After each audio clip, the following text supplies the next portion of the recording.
Happy anniversary, Booktube. I didn't forget, but all I got you was this tag. Let's jump right into the prompts on this because I think it's going to talk through most of what I want to say. Question number 1 is, what anniversary are you celebrating? My first. This is 1 year and a great first year it has been.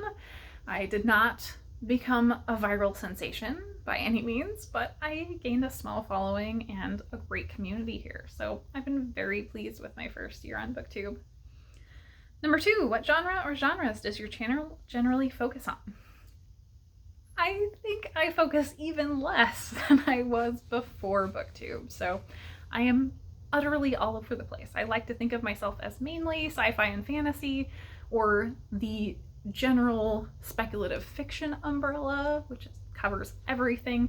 And I think that's still true for the majority of my reading, but that's becoming more toward 50% and not a vast majority like it was before.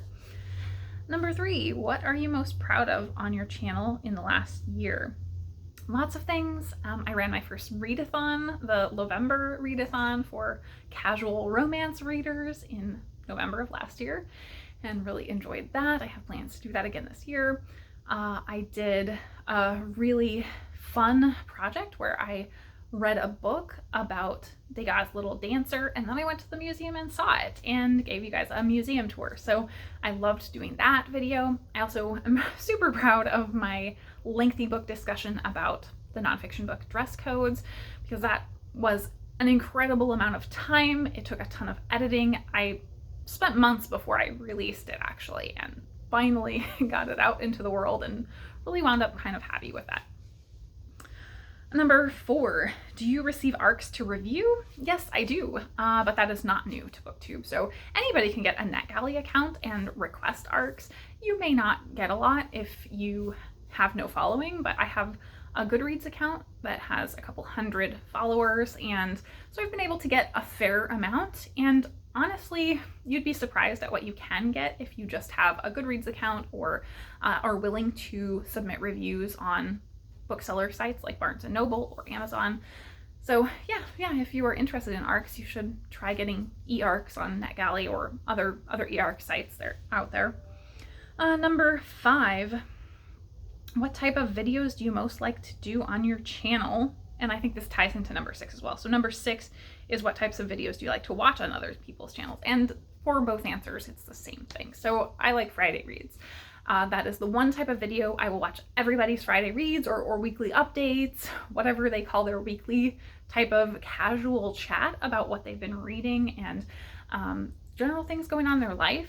So that's what I like to make. I think I have made a weekly catch-up video, which I've called the Catterday Reads, every week since I have had a channel pretty much. So I think that's what I enjoy doing and I'm going to continue doing. Number 7, was there anything you tried on your channel last year that didn't work? Honestly, not really. There was nothing that I felt was a total failure. There were videos that didn't really get watched a lot, but that's not a thing that I really am paying attention to or caring about. I'm not looking for a huge number of hits. As long as I'm continuing to make content that I want to make, I'm okay with that. Number 8, was there anything that you've done on your channel last year that you wouldn't continue doing next year? Not really. I think everything in terms of the series that I want to make, the style of videos, tags, hauls, wrap-ups, individual book reviews are probably all going to stay pretty much the same. Is there anything you plan to do more of this year? So I think I do need to split out single book reviews more than I have. Just because my weekly wrap-ups have gotten quite long, longer than I expected. I had originally kind of intended that I would be doing more single book reviews and like readathon wrap-ups that would cluster groups of books together instead of talking about every single book in my weekly reads. So I think I need to focus on doing that, but I don't really think that's a huge problem if I do wind up only talking about my books on my weekly video. Let's see. I think number 10 is where we're at. Yeah, 10, is there anything new that you plan to add to your channel next year? I've added monthly wrap-ups and anticipated reads this year already. just within the past month. So those are things I am picking up and seeing how they go. They're a little bit more short form videos. Most of my videos are very long, so I think that will help out with balance and get some additional content out there that is gonna drive viewers that want to see that kind of thing versus just purely talking about what I'm reading. Number 11, what are some of the challenges you face in your channel? Lack of editing.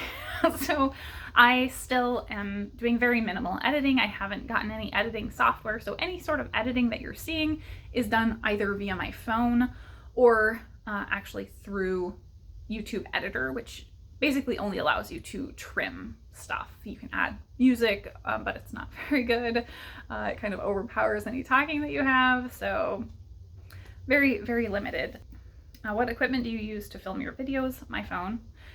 So I recently got a phone update actually and had to go through relearning a lot of stuff, but it has given me additional capabilities. So you've probably noticed in a couple of videos recently, or you may not have noticed, that I've been able to add text to quite a few videos, and that is new purely because of this software update that my phone got. Previously, the software was very limited on what it could do for that and really degraded the quality of the video when I added text. So now I can do that and have been playing around with it.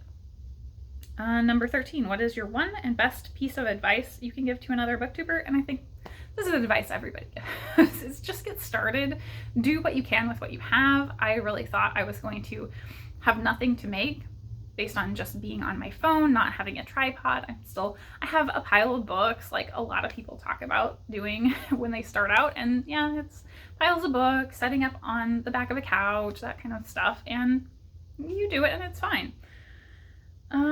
Number 14, what's the best part of having a booktube channel? Honestly, it's the connections that are made with everybody. I've met so many great people and had fantastic buddy reads, and I just love connecting with all of the other channels as well as the people who comment on my videos. If you don't comment, you're still appreciated, but I would love it if you would. Definitely feel free to engage, ask me questions. I'm pretty much an open book. So I think that's about it for the questions. I just want to say thank you again for a really fantastic year. I really appreciate all of you who are out there watching and enjoying my content and chatting with me whenever you can. Thank you so much for watching.